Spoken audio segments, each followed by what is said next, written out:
Mbere yo gufungwa, Karasira yamenyekanye cyane mu biganiro ku rubuga rwa YouTube avuga amagambo anenga ubutegetsi buriho n'ishyaka FPR Inkotanyi riri ku butegetsi. Tubahaye ikaze mu makuru yacu avugwa hano mu Rwanda, aho tugiye kubera kuri uru rwandiko ruturutse muri RCS ruvuga ku rupfu rwa Karasira Aimable uzarama witabye Imana ahagana saa 6 z'ijoro kuri wa kane tariki ya 7 Gicurasi 2026. Ni ibaruwa ikuyemo ibi bintu bikurikira. Ivuga ko Karasira Aimable uzaramba yapfuye habura amasaha make ngo asohoke muri gereza. Urwego rw'igihugu rushinzwe igorora RCS rwatangaje ko Karasira Aimable uzaramba yapfuye nyuma yuko afashe imiti myinshi yarasanzwe anywa akarenza ingano yayo. Ni mu gihe kandi haburaga amasaha make ngo asohoke muri gereza kuko igihano cye cyari cyararangiye. Izi wa RCS Sengabo Hilary yabwiye itangazamakuru ku munsi wo kuwa gatatu ubwo Karasira yari amaze kugenzurirwa byose habura amasaha make ngo asohoke muri gereza aribwo yanyweye iyo miti yamufashaga ku burwayi bwo mu mutwe yari afite. Ubusanzwe iyo yayinywaga yasinziraga ikamufasha gusinzira umwanya nk'amasaha 6, ariko kuko yayinyweye nk'uyahura yanyweye myinshi niyo yamuviriyemo urupfu. Bamugejeje kwa muganga ku bitaro bya Nyarugenge biranga ahita apfa. Sengabo yavuze ko yapfuye mu masaha y'ijoro ahagana saa 6. Urubanza rw'uyu mugabo w'imyaka 48 wahoze ari umwarimu muri kaminuza y'u Rwanda ruri mu manza zakurikiranwe cyane hano mu Rwanda, kuko muri Nzeri umwaka ushize nibwo yakatiwe gufungwa imyaka 5 ahamirijwe icyaha cyo gukurura amacakubiri. Urukiko kandi rwamugize umwere ku byaha 3 mu byo yaregwaga n'ubushinjacyaha, ari byo icyaha cyo guhakana jenoside, icyaha cyo guhishingiro jenoside n'icyaha cyo guteza imvururu cyangwa imidugararo muri rubanda. Mbere yo gufungwa, Karasira yamenyekanye cyane mu biganiro ku rubuga rwa YouTube avuga amagambo anenga ubutegetsi buriho n'ishyaka FPR Inkotanyi riri ku butegetsi. N'urupfu rero rwavuzweho byinshi bitandukanye, ariko bisaba kubikorana ubushishozi kuko ushobora kuvuga ibitari byo ugasanga bikuguye nabi, cyane ko urwego RCS ruba rwabishyizeho umucyo. Reka dukomeze n'andi makuru ari kuvugwa mu Rwanda. Ndagijimana John w'imyaka 46 wo mu murenge wa Rweru mu kagari ka Nemba mu karere ka Bugesera yishwe n'inkoni yakubiswe nyuma yo gufatirwa mu murima w'abandi akekwaho kwiba amateke. Ndagijimana yishwe ku tariki ya 4 Gicurasi 2026 ubwo yari mu murima w'umuturanyi. Abaturanyi ba nyakwigendera bavuze ko Ndagijimana yari kumwe n'umugore we n'abana bari guhinga, nyuma baza gukenera imbuto z'amateke, nuko umugabo ahitira mu murima w'abandi, ari naho abarinzi bamusanze baramukubita kugeza apfuye. Umwe mu baturanyi be yavuze ko Ndagijimana yarasanzwe ari umuhinzi kandi utunze urugo rwe neza. Ati urugo rwa Ndagijimana ntiruzwiho gusonza, ruzwiho kuba abantu bose ariho bahahiraga ibyo kurya. Navuga ko rwose niba yaragiye kwiba ni ingeso. Gusa hari bamwe mu baturage bagaragaza ko ibyo yakorewe bitari bikwiye, ahubwo ko yagombaga gushyikirizwa inzego akaba arizo zimwihanira. Umunyamabanga nshingwabikorwa w'umurenge wa Rweru Sibomana Jean Claude yahamije iby'aya makuru, avuga ko aba bagabo 3 bakubise nyakwigendera bamaze gutabwa muri yombi. Ati nibyo koko Ndagijimana yafatiwe mu mateke bavuga ko yari yagiye kuyiba, ahuriramo na nyirayo, abaho icyo nakwita gukimbirana. Nibwo rero baje gukoresha imbaraga z'umunengera arakubitwa kugeza ashizemo umwuka. Ndagijimana asize umugore n'abana 3. Dukomeje n'andi makuru avugwa mu Rwanda. Reka twerekeze kuri iyi nkuru ya Agatha Kanziga iri kuvugwa hirya no hino ku isi.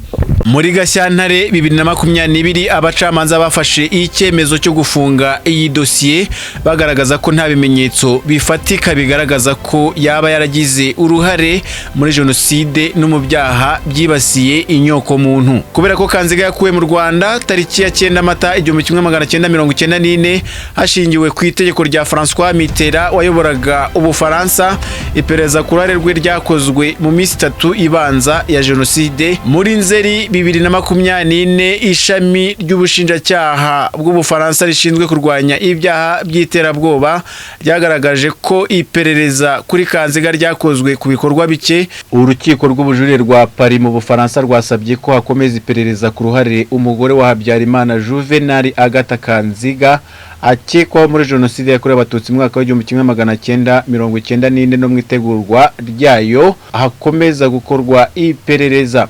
Umwe mu banyamategeko bunganira abaregera indishyi mu manza za jenoside zibera mu Bufaransa, Maître Gisagara Richard, yatangaje ko umwanzuro w'uru rukiko ari inkuru nziza, yongeraho ko Kanziga atazacika ubutabera. Muri ubu butumwa Maître Gisagara yatangarije ku rubuga rwa X yagize ati ntazacika ubutabera. Uyu mwanzuro wafashwe ku itariki ya 6 Gicurasi 2026 utesha agaciro uwari wafashwe n'abacamanza mu rwego rw'iperereza tariki ya 21 Kanama 2025 wo guhagarika iri perereza ryatangiye mu mwaka wa 2008, aho bari basobanuye ko nta bimenyetso bihagije bigaragaza ko yagize uruhare muri jenoside. Ishami ry'ubushinjacyaha bw'Ubufaransa rishinzwe kurwanya ibyaha by'iterabwoba ari naryo ryahawe ububasha bwo gukurikirana ibyaha bya jenoside ryateye utwatsi uyu mwanzuro, rigaragaza ko hari ibimenyetso n'ubuhamya bwirengagijwe, riboneraho gusaba ko byakitabwaho. Imiryango iharanira inyungu z'abaregera indishyi mu manza za jenoside mu mwaka wa 2008 yatanze ikirego mu Bufaransa isaba ko Kanziga w'imyaka 83 y'amavuko akorwaho iperereza ku ruhare akekwaho ku byaha bya jenoside n'ibyaha byibasiye inyoko muntu. Muri Gashyantare 2022 abacamanza bafashe icyemezo cyo gufunga iyi dosiye bagaragaza ko nta bimenyetso bifatika bigaragaza ko yaba yaragize uruhare muri jenoside no mu byaha byibasiye inyoko muntu. Kubera ko Kanziga yakuwe mu Rwanda tariki ya 9 Mata 1994 hashingiwe ku itegeko rya François Mitterrand wayoboraga Ubufaransa,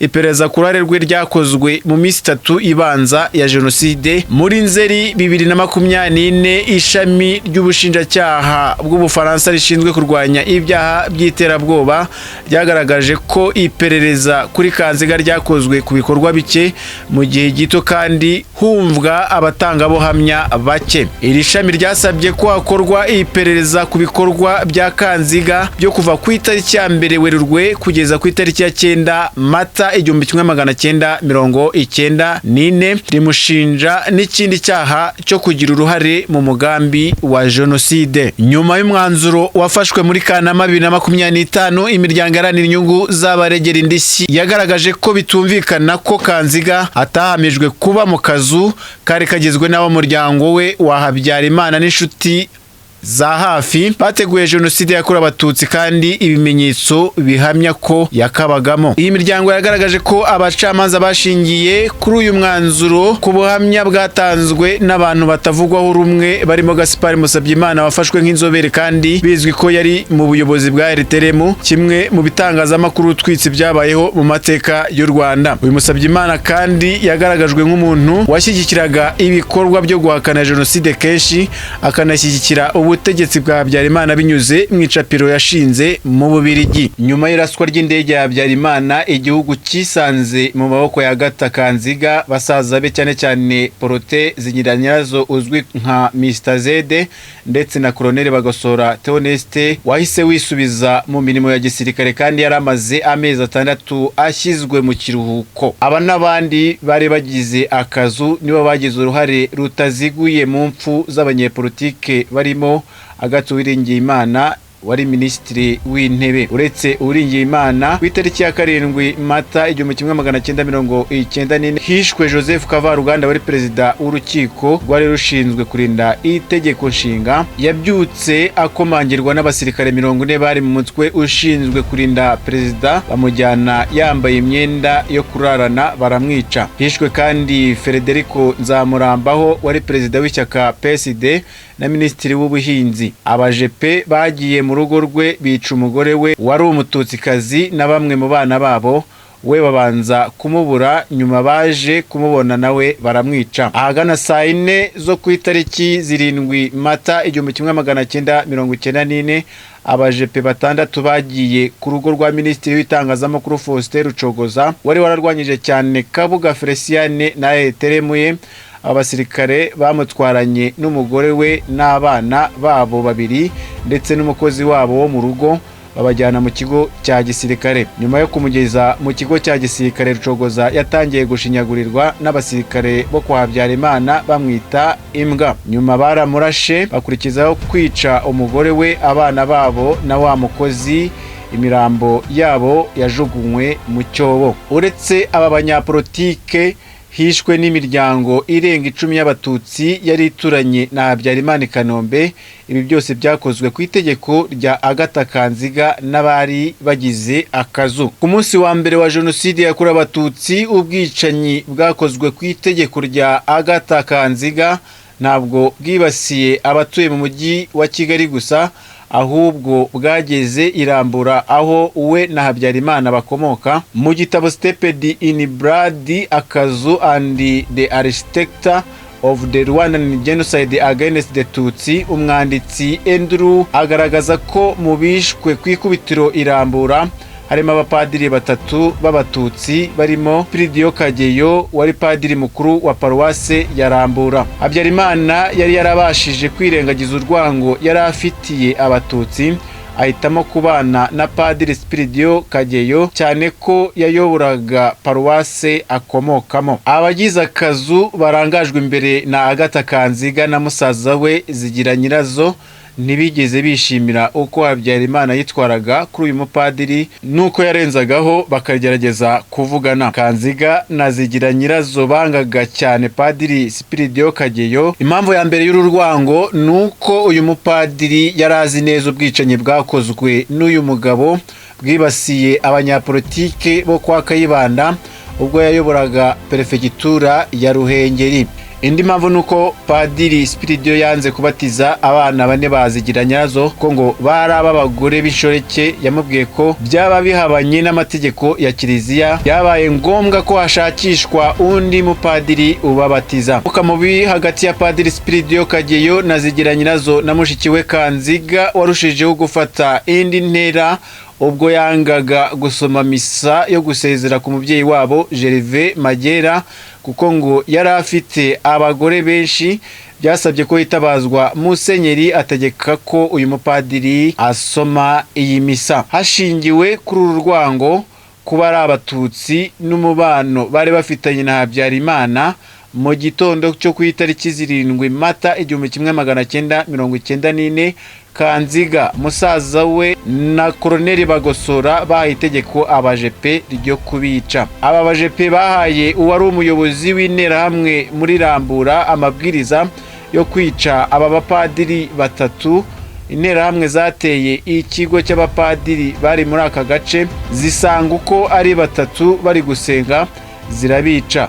Ibyo bari batunze birimo imodoka ya Padiri Pridio byarasahuwe nyuma yuko bishwe. Ubu bwicanyi n'ubundi bwakozwe ku itegeko rye bugaragaza uruhare rutaziguye rwa Agatha Kanziga mu itegurwa rya jenoside yakorewe abatutsi ndetse n'ishyirwa mu bikorwa ryayo.